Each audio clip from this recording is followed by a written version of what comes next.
नमस्कार, मैं अभिषेक कुमार आप सभी का स्वागत करता हूं फोकस स्टडी विद अभी में। तो चलिए आज एक और अच्छा क्वेश्चन आपका ऑप्टिक्स से हम लोग सॉल्व करने वाले हैं।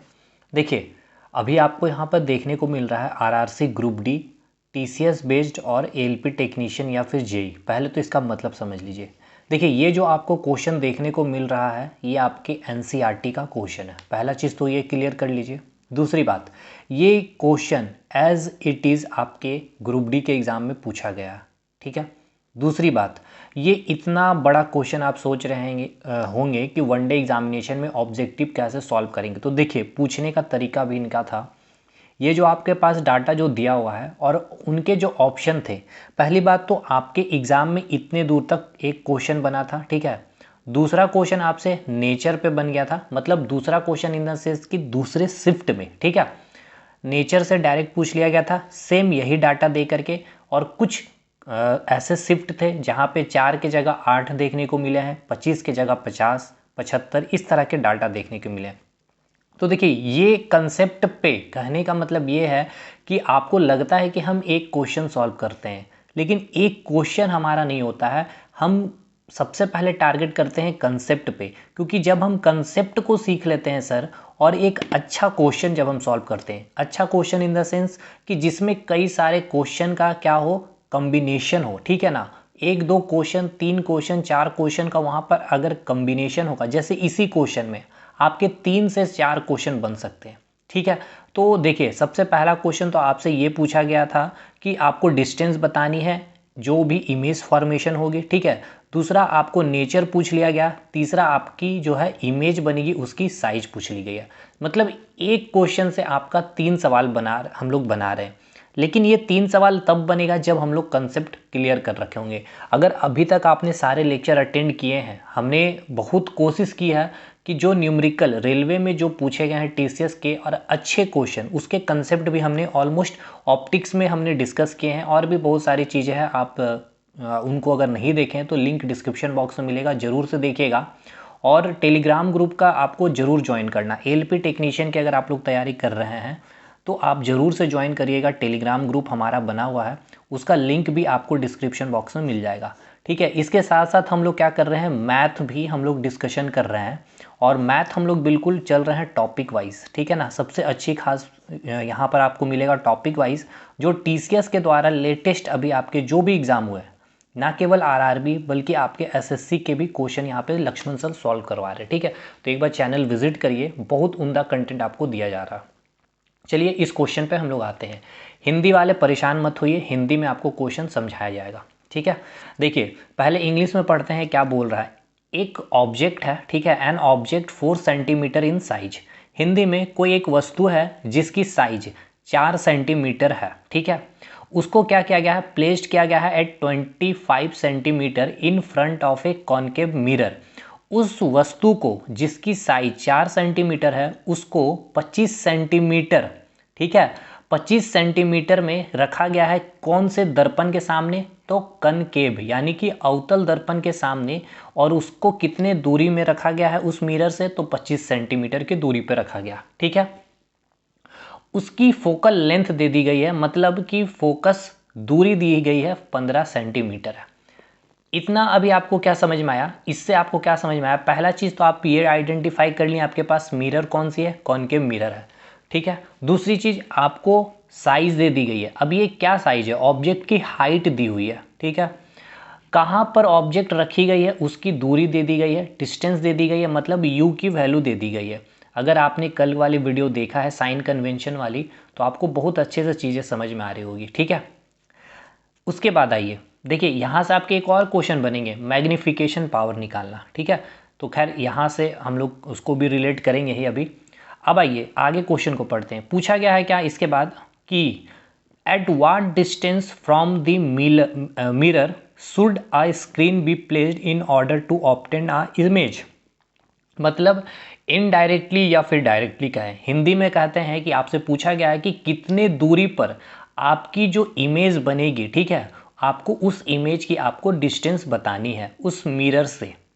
दूसरा क्वेश्चन, फाइंड नेचर, मतलब आपको प्रकृति बतानी है। नेचर मैंने क्या बताया था कल वाली वीडियो में कि वो रियल होगी या फिर हिंदी में बोले तो वास्तविक, या फिर वर्चुअल होगी, इमेजनरी होगी, हिंदी में बोले तो काल्पनिक। उसके बाद साइज़ ऑफ द इमेज बतानी है, मतलब इमेज की साइज क्या होगी, छोटी होगी, बड़ी होगी, या फिर इक्वल साइज की होगी। ठीक है, क्वेश्चन हिंदी में आपको समझ में आ गया, इंग्लिश वाले कंफर्टेबल होंगे। अब चलिए इसको बनाते हैं। पहले हम लोग सबसे पहले एक एक डाटा पे चलेंगे और डाटा बेस्ड हम लोग क्वेश्चन को पहले अटेम्प्ट करेंगे एकदम बच्चे की तरह में। ठीक है, कि कोई एक स्टूडेंट है जो साइंस के बैकग्राउंड से नहीं भी है तो वो भी इस क्वेश्चन को बना सकता है। सबसे पहले हमें दिया गया है कॉनकेव मिरर। ठीक है, तो हम सबसे पहले कॉनकेव मिरर को बनाएंगे। चलिए हम लोग कॉनकेव मिरर को बनाते हैं। सबसे पहले ये देखिए, क्वेश्चन ऐसा है कि इसमें कई टाइप के क्वेश्चन बनेंगे। जैसे कि नेचर से क्वेश्चन पूछेगा तो आपको कॉपी पेन छूने की ज़रूरत भी नहीं है। अगर वहाँ पर ऑप्शन भी ऐसा रहेगा और आपसे डिस्टेंस भी अगर पूछती है तो भी आपको इतना कुछ कैलकुलेशन नहीं करना है। मैं आपको बताऊंगा, अभी तक पूरी वीडियो एक बार आप देखिए, सब कुछ समझ में आ जाएगा। ठीक है, कनकेव मिरर पहले हम लोग बनाते हैं। ठीक है, तो आपको पता है मिरर का एक साइड को क्या करते हैं हम लोग, पॉलिश करते हैं। तो हम लोग पॉलिश कर रहे हैं अभी। ठीक है, ये क्लियर हो गया आपको। ये आपका कौन सा मिरर है, तो आप बोलेंगे अवतल दर्पण है। अब आप सभी को पता है प्रिंसिपल एक्सिस क्या होता है, फोकस क्या होता है, पोल क्या होता है। कल वाली वीडियो अगर आपने देखा है तो ये क्या है, आपकी मुख्य अक्ष है, यानी कि इंग्लिश में क्या कहेंगे इसे, प्रिंसिपल एक्सिस। ठीक है, मुख्य अक्ष। ये क्या होगा, आपका पोल होगा। ठीक है सर, उसके बाद इसका कहीं ना कहीं एक तो सेंटर होगा, तो वो सेंटर कहाँ होगा, तो आप बोलेंगे सर इसका सेंटर यहाँ होगा। इधर तो होगा नहीं, क्योंकि ये कभी ना कभी ये मिरर क्या था, एक स्फेरिकल फॉर्म में था, और जब ये स्फेरिकल फॉर्म में था तो इसका सेंटर इधर ही होगा। स्फेरिकल इधर से तो नहीं होगा। ठीक है सर, अब आपको पता है पोल और सेंटर के बीच की दूरी जो होती है उसे हम क्या कहते हैं, त्रिज्या कहते हैं। और ये जो त्रिज्या होती है उसकी हाफ डिस्टेंस में क्या होती है, आपकी फोकस होती है। ठीक है, तो ये आपका फोकस हो गया। पोल और फोकस के बीच के डिस्टेंस को हम लोग क्या कहते हैं, फोकल लेंथ कहते हैं। अब आइए, इतना क्लियर हो गया अब आपका। अब क्वेश्चन में क्या बोला गया है, एक ऑब्जेक्ट है, ठीक है, जिसकी हाइट आपको दे दी गई है 4 सेंटीमीटर। उसको कहाँ रखा गया है, 25 centimetre in front of a concave mirror, जिसकी फोकल लेंथ, चलिए सबसे पहले हमें एक डाटा मिला क्या, फोकल लेंथ, यानी कि स्मॉल एफ आपको दिया है 15 सेंटीमीटर। तो इस 15 सेंटीमीटर को हम लोग यहाँ पर रिप्रेजेंट करते हैं। देखिए ये क्या है, आपकी फोकल लेंथ है, ये आपको पता है, कल हमने डिस्कशन किया था, 15 सेंटीमीटर। ठीक है, ये हमने बना लिया जो भी आपके क्वेश्चन गिवन थे। ठीक है ना, अब आइए, उसके बाद कहाँ पर आप ऑब्जेक्ट रखे हैं, object is placed at 25 centimetre in front of a concave mirror. ये जो ये जो आपके पास कॉनकेव मिरर है इसके फ्रंट में, यानी कि ये फ्रंट साइड होगा, ये तो बैक साइड है। पॉलिश करेंगे, आप खड़ा किधर होंगे भाई, मिरर के सामने ही ना खड़ा होंगे, तब तो आपका इमेज बनेगा। अगर इस साइड खड़ा हो जाएंगे तो क्या आपका इमेज बनेगा, नहीं। और हम लोग समझे भी थे कि ऑब्जेक्ट हमेशा किधर रखते हैं, लेफ्ट साइड। और लेफ्ट राइट का जो डिसीजन हम लोग कैसे करते हैं, पोल से। पोल क्या होता है, आपका ऑरिजिन होता है। तो ऑब्जेक्ट हमने कहाँ रखा है, 25 सेंटीमीटर में। क्वेश्चन में क्या दिया है, 25 centimetre just front of mirror हम लोग रखें ऑब्जेक्ट को। अच्छा, अब एक चीज़ बताइए, ये 15 सेंटीमीटर है आपका, ठीक है, ये क्या है, 15 सेंटीमीटर है। तो इसकी रेडियस क्या आप निकाल सकते हैं, बिल्कुल निकाल सकते हैं सर, क्योंकि हमें पता है रेडियस इक्वल्स टू क्या होता है, 2f होता है। ठीक है, कल भी हमने पढ़ा था इसको। तो ये आपका क्या है, ये आपका पूरा का पूरा क्या है, ये आपका क्या है, ये आपका रेडियस होगा। ठीक है, पोल से सेंटर के बीच की डिस्टेंस क्या होगी, रेडियस। और रेडियस क्या होती है, 2 टाइम्स ऑफ फोकल लेंथ। जो फोकल दूरी होती है, ठीक है, फोकस दूरी जो होगी उसकी 2 गुनी होगी, यानी कि इसकी डिस्टेंस कितनी आ जाएगी, 30 सेंटीमीटर। आपको समझ में आया 30 कैसे हुआ, 15 का 2 गुना कर दिए। ठीक, आपने ऑब्जेक्ट कहाँ रखा था, 25 सेंटीमीटर में। ठीक है, क्वेश्चन में देखिए आपको बोला गया object is placed at 25 centimetre. तो हम लोग ऑब्जेक्ट को रखेंगे 25 सेंटीमीटर। इस मिरर्स के फ्रंट में 25 सेंटीमीटर कहाँ आएगा, ये तो 15 सेंटीमीटर हो गया, ये कहीं ना कहीं 15, 20, 25 और ये 30 है, तो कहीं ना कहीं आप ऑब्जेक्ट को यहाँ पर रख रहे होंगे। ठीक है, इस प्रकार से हम ऑब्जेक्ट को यहाँ पर रख दिए। ठीक है, ये आपकी क्या हो गई, ऑब्जेक्ट हो गई। इसको हम थोड़ा सा कलरफुल बना दे रहे हैं, ये आपका क्या हो गया, ऑब्जेक्ट। अच्छा, इस ऑब्जेक्ट की डिस्टेंस क्या है सर, मुझे ये बताइए। ये आपकी ऑब्जेक्ट की डिस्टेंस है, ये जो है आपकी ऑब्जेक्ट की डिस्टेंस। अच्छा, डिस्टेंस हम लोग कहाँ से मेज़र करते हैं, हमेशा पोल से। ये कितनी दी हुई है, 25 सेंटीमीटर। ठीक है, यहाँ तक कोई दिक्कत नहीं है सर। अब मुझे ये बताइए साइन कन्वेंशन पे अब आइए। अच्छा, अब मुझे ये बताइए आप कि जो फोकल लेंथ आपने लिया है, ठीक है, 15 सेंटीमीटर, ठीक लिया है सर आपने। क्यों लिया है आपने? क्योंकि आपको ये गिवन था सर, ठीक है। अब मुझे ये बताइए ये फोकल लेंथ जो आपने ली है 15 सेंटीमीटर, वो पॉजिटिव होगा या फिर नेगेटिव होगा? तो आप क्या करेंगे डिसाइड सर कि पोल के अगर लेफ्ट साइड में होगा फोकस तो वो क्या होगा? नेगेटिव, और अगर यही राइट साइड होता तो ये क्या होता? पॉजिटिव। तो आप देख रहे हैं फोकस कहाँ है आपके? नेगेटिव लेफ्ट साइड में, तो इसकी वैल्यू क्या होगी? नेगेटिव। तो चलिए इसको हम लिख देते हैं नेगेटिव 15 सेंटीमीटर, नेगेटिव 15 सेंटीमीटर, ठीक है। ये आपका हो गया नेगेटिव 15 सेंटीमीटर। क्लियर? अब मुझे ये बताइए यू की वैल्यू। अच्छा पहले ये बताइए यू क्या होता है? यू होता है ऑब्जेक्ट डिस्टेंस, यानी वस्तु की जो दूरी है। तो ये आपकी वस्तु है, ठीक है ना, इसकी दूरी पोल से कितनी है? 25 सेंटीमीटर। पॉजिटिव में या नेगेटिव में? वही कंसेप्ट, पोल के लेफ्ट साइड में है तो नेगेटिव, यानी -25 सेंटीमीटर। आपसे पूछा क्या गया क्वेश्चन में? आपसे क्वेश्चन में पूछा गया है सर कि मुझे बताइए, क्या बताइए, at what distance from the mirror, ठीक है, should a screen be placed in order to obtain a image. मतलब जो आपको इमेज मिल रही है उसकी आपको डिस्टेंस बतानी है मिरर से। यानी ये जो आपकी मिरर है, यहाँ पर जो आपने ऑब्जेक्ट रखा है, इसकी जो इमेज बनेगी उस इमेज की आप हमें डिस्टेंस बताइए। अब आइए सर मैं लॉजिक पे चलता हूँ, जो मैंने आपको बोला था कि आप सेकंडों में इस क्वेश्चन को कैसे उड़ाएंगे। अच्छा ये क्या है? आपका इन्फिनिटिव है, ठीक है, इतना क्लियर है सर। पहले तो ये बताइए जब ऑब्जेक्ट सेंटर और फोकस के बीच में रखते हैं, आपने पढ़ा होगा सर, ठीक है, और हमने कल भी बताया था। वीडियो देखिए, एक एक वीडियो देखते चलिए, आपका साइंस का हम धजिया उड़ा देंगे, बेसिक साइंस और इंजीनियरिंग ड्राइंग का। जब हम ऑब्जेक्ट सेंटर और फोकस में रखते हैं, सेंटर और फोकस के बीच में रखते हैं, तो इमेज हमारी कहाँ बनती है? इन्फिनिटी और सेंटर के बीच में बनती है, ठीक है।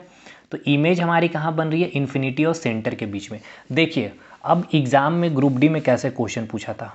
ऑप्शन ए आपको जो गिवन था, हाँ ऑप्शन ए में आपका जो गिवन था वो एक तो आपका डायरेक्ट था 30 सेंटीमीटर, ठीक है। दूसरा ऑप्शन आपका गिवन था 28 सेंटीमीटर। ऑप्शन सी में गिवन था आपका 12 सेंटीमीटर। और ऑप्शन डी में जो था जो गिवन था अबव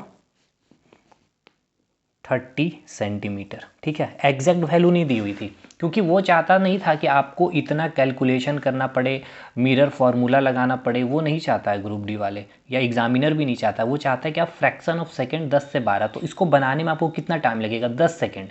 अब देखिए आपने अभी इसका आंसर भी दे दिया है। आपने क्या बोला कि जब हम कॉनकेव मिरर में जब हम ऑब्जेक्ट को सेंटर और फोकस के बीच में रखते हैं तो इमेज हमारा इन्फिनिटी और सेंटर के बीच में बनता है, ठीक है, इन बिटवीन इन्फिनिटी और सेंटर। अब मुझे ये बताइए पोल से सेंटर की डिस्टेंस कितनी है? 30 सेंटीमीटर है, और इमेज कहाँ बन रही है? आपको इधर बन रही है। दूसरी बात, इमेज जब इधर बन रही है तो पोल से इसकी डिस्टेंस क्या होगी? 30 सेंटीमीटर से क्या आपकी ज़्यादा होगी या नहीं होगी? आप ये बताइए। इधर आप अगर ऑब्जेक्ट यहाँ पर आपकी मान लेते हैं, आपकी इमेज बन रही है, पोल से यहाँ क्या होगा आपका? 30 तो यहीं तक आपका हो गया सर, तो इधर क्या होगा? 32, 37, 35, 40, 50, 60 कुछ भी होगा। अगर इमेज इधर बन रहा है सेंटर और इन्फिनिटी के बीच में होगा, तो आप बताइए क्या 30 सेंटीमीटर में आपका इमेज बन सकता है? नहीं। 28 सेंटीमीटर इसके अंदर ही आ गया, 12 सेंटीमीटर इसके अंदर ही आ गया, अबव 30 सेंटीमीटर। इसका आंसर अबव 30 सेंटीमीटर हो गया। लेकिन अब आप बोलेंगे कि सर एग्जैक्ट हमें वैल्यू निकालनी है, तो अब उसको भी हम लोग निकालेंगे। मिरर फार्मूला यूज़ करते हैं, क्योंकि हमें निकालनी क्या है सर? इमेज की डिस्टेंस, ठीक है। ये भी क्या होता है? भी होता है आपका इमेज डिस्टेंस, यानी कि प्रतिबिंब की दूरी, ठीक है। अब हम लोग मिरर फार्मूला यूज़ करेंगे, कुछ भी नहीं है, सिंपल सा फार्मूला होता है। मिरर फार्मूला क्या होता है? 1/f equals to 1/v plus 1/u होता है। ये आपका हो गया मिरर फॉर्मूला, ठीक है। इसे हम कहते हैं हिंदी में दर्पण सूत्र, ठीक है। हमें निकालनी है क्या? भी, तो 1/v को इधर रखते हैं, 1/u को इधर ले आते हैं, ठीक है। तो 1/v equals to 1/f minus 1/u होगा, होगा। अब लिखिए 1/v इक्वल्स टू 1/f की वैल्यू लिखिए। अच्छा, f की वैल्यू क्या है? -15 सेंटीमीटर। ठीक है, हम यहाँ लिख देंगे -15 सेंटीमीटर। ये आपका माइनस है, यहाँ भी माइनस लिख दिए। 1/u। अब u की वैल्यू लिखिए। u की वैल्यू कितनी है? -25 सेंटीमीटर। हमने यहाँ लिख दिया -25 सेंटीमीटर। देखिए माइनस है, -1/15 आप लिखेंगे। माइनस माइनस क्या हो जाएगा? Plus, plus 1/25। अब हम इसका एलसीएम ले लेते हैं। 15-25 का एलसीएम कितना होगा? तो 25 तिया 75। ठीक है, 75 हम इसको लेते हैं तो 15 चौके 60, 15 × 5 = 75 -5, 25 तिया 75। तो ये आपका वैल्यू आ गया कितना? -2/75। ठीक है, -2/75। तो 1/v इक्वल्स टू कितना आया? -2/75। तो v की वैल्यू यहाँ से हम क्रॉस मल्टीप्लाई करते हैं तो क्या आ जाएगा? -75/2। 2 से इसे कट करेंगे तो -2 तिया 6, 2 सत्ते 14, 2 पचे 10, -37.5 सेंटीमीटर। अब देखिए क्या ये वैल्यू अबव 30 है या नहीं है? अबव 30 है तो बिल्कुल है।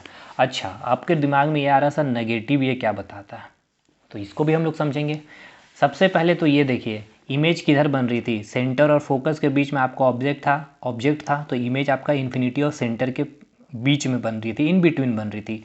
अब ये बताइए ये जो सेक्शन आप देख रहे हैं, पोल आपका ये है, इसके लेफ्ट साइड में है तो बिल्कुल, तो वैल्यू भी क्या होगी इमेज की? माइनस में आएगी। चेक हो गया, प्रूफ हो गया कि बिल्कुल आपने सही लाया है। एक निकल गया आपका। ऑप्शन से कैसे निकलेगा? विदाउट यूजिंग दिस फार्मूला या फिर कैलकुलेशन, केवल इस फिगर से हम लोग कैसे बनाएंगे एग्जामिनेशन में, वो भी क्लियर हो गया। अब आइए, अब हमें क्या बताना है सर? नेचर बताना है। ठीक है, और हमें क्या बताना है? साइज बताना है इमेज का।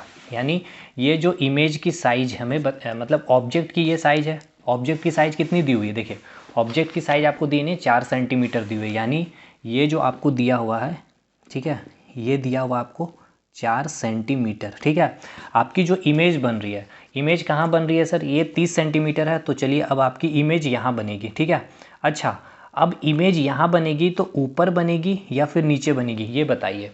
तो हमने कल बताया था आपको क्या, कि जब ऑब्जेक्ट को सेंटर या फिर फोकस के बीच में रखते हैं तो इमेज जो हमारा बनता है वो कैसा बनता है? वो कैसा बनता है हमारा? वो हमारा बनता है, एक तो बनता है वो क्या? रियल। एक मिनट, उल्टा लिख दिए, रियल। ठीक है, और रियल चीज़ हमें कैसी लगती है? उल्टी लगती है, इन्वर्टेड लगती है। ठीक है, इन्वर्टेड को हिंदी में बोलते हैं उल्टा। ठीक है, अब आपको समझ में आ गया? उल्टा इन द सेंस कि ये जो प्रिंसिपल एक्सिस है उसके नीचे बनेगी। क्लियर? ये कल वाली वीडियो आप देखेंगे तब समझ में आएगा। तो ये देखिए यहाँ पर इस ऑब्जेक्ट की इमेज बन रही है।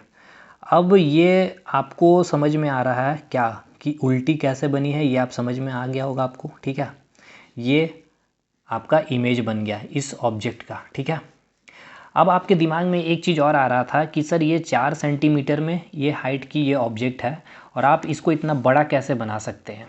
देखिए हम बोले ना कि इसको आप लॉजिकली क्वेश्चन को सॉल्व करेंगे। आपके ऑप्शन में यहाँ पूछा जाएगा कि ये डाटा दे करके जो इमेज बनेगी वो स्मॉल होगी, जैसे कि ऑप्शन ए स्मॉल, ठीक है, B option equal size, option C enlarged, और ऑप्शन डी कुछ भी दे देगा, नन या फिर ऑल ऑफ दी अबव, कुछ भी। तो हम तो डायरेक्ट टिक करेंगे इन लार्ज, यानी कि बड़ा इमेज बनेगा। ठीक है, बड़ा इमेज बनेगा। अब देखिए इसको हम प्रूव करते हैं बड़ा कैसे बनेगा। ठीक है, एक तो अभी अच्छा नेचर का आंसर मिल गया आपको। नेचर कैसा है इसका? तो रियल है। अच्छा रियल कैसे आप पहचाने? चलिए इसको भी हम बता देते हैं। ये भी क्वेश्चन आपसे डायरेक्ट पूछा था, तो रियल कैसे पहचाने? हमें क्या पता है सर कि फोकस से, ठीक है ना, ये जो आपका फोकस है इधर, ये हमने कल पढ़ा था सर, इसीलिए हम आपको यहाँ डिस्कस नहीं कर रहे। इधर जितना भी आपका इमेज बनेगा वो क्या होगा? रियल एंड इन्वर्टेड होता है। ठीक है, और जो आपकी यहाँ पर फोकस और पोल के बीच में, ठीक है ना, जब ऑब्जेक्ट रखते हैं तो उसकी जो इमेज बनती है वो कैसी बनती है? तो वो बनती है आपकी वर्चुअल या फिर इमेजनरी और ये जो वर्चुअल इमेजनरी चीज़ें हमें कैसी लगती है, सीधी लगती है, यानी कि इरेक्ट। इरेक्ट को बोलते हैं सीधा, और हिंदी में वर्चुअल इमेजनरी को बोलते हैं काल्पनिक।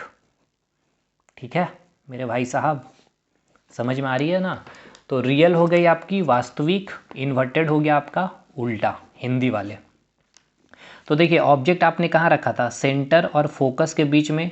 तो इमेज जहाँ अगर सेंटर और फोकस के बीच में रखिए, या फिर फोकस के मतलब बाद में, ठीक है ना, सेंटर और फोकस के बीच, या फिर सेंटर में, या फिर इन्फिनिटी और सेंटर के बीच, या फिर इन्फिनिटी में, तो वो जैसी भी इमेज बनेगी ऑब्जेक्ट की, वो कैसी बनेगी, वो रियल बनेगी और इन्वर्टेड बनेगी। लेकिन अगर आप ऑब्जेक्ट को फोकस और पोल के बीच में रख देते हैं, मतलब 13 सेंटीमीटर में, 12 सेंटीमीटर, 14 सेंटीमीटर में, तो उसकी जो इमेज बनेगी वो वर्चुअल, काल्पनिक और वो सीधी बनेगी।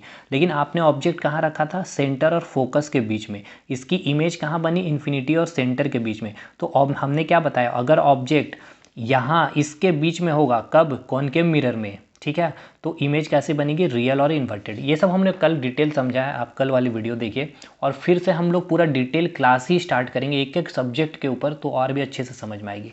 चलिए ये आपको समझ में आ गया। इस क्वेश्चन का आपका 2 पार्ट हमने क्लियर कर लिया। क्या क्या क्लियर किया उसको भी देख लेते हैं। एक तो हमने डिस्टेंस निकाल लिया, दूसरी चीज़ हमने क्या निकाल ली, नेचर निकाल ली। अब हमारा समय आता है साइज निकालने का। देखिए साइज कैसा होगा, इन लार्ज होगा, डायरेक्ट क्वेश्चन से। लेकिन अब आप बोलेंगे सर हमें एग्जैक्ट वैल्यू चाहिए, कितना इसका हाइट है। जैसे कि इसका तो 4 सेंटीमीटर ऑब्जेक्ट है, इसका हाइट कितना है बताइए, 6 सेंटीमीटर, 7 सेंटीमीटर, 8 सेंटीमीटर, कितना सेंटीमीटर इन लार्ज है, तो उसको भी हम निकालेंगे। चलिए कैसे निकालेंगे, हमें पता है मैग्नीफिकेशन पावर की value, formula m equals to minus v by u equals to height of image बटे हाइट ऑफ ऑब्जेक्ट। हिंदी में कहते हैं इमेज की ऊंचाई और वस्तु की ऊंचाई। अब आपके पास क्या है, v की वैल्यू है, हाँ सर, ये माइनस ये फॉर्मूला में रखा है। अच्छा आपकी v की वैल्यू क्या आई है, -37.5 सेंटीमीटर, आप लिखेंगे -37.5। उसके बाद u की वैल्यू आपको पता है, u की वैल्यू आपने क्या लिया था, -25। हाइट ऑफ इमेज आपको निकालना है, इमेज की हाइट, ऑब्जेक्ट की हाइट आपको पता है 4। अच्छा ये माइनस माइनस क्या हो जाएगा, प्लस हो जाएगा, मुझे ये बताइए। तो आप इसको लिख सकते हैं 37.5 बटे -25 equals to height of image बटे 4। 4 को इधर मल्टीप्लाई कर देते हैं, height of image equals to 4 into 37.5 by 25, और ये माइनस में, ठीक है।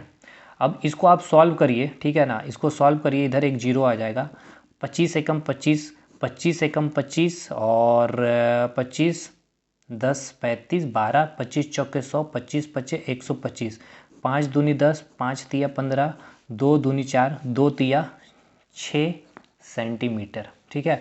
और ये क्या माइनस में, ये माइनस में, ठीक है। माइनस क्या बता रहा है, ये उल्टा इमेज बन रहा है, यानी कि इन्वर्टेड बन रहा है। अब देखिए प्रूव हुआ कि नहीं, उल्टा बनना था कि नहीं, देखिए, और इन लार्ज है कि नहीं, देखिए डाटा से भी 6 सेंटीमीटर, ऑब्जेक्ट की हाइट कितनी थी, 4 सेंटीमीटर। प्रूव पूरा क्लियर, क्रिस्टल क्लियर, पानी की तरह।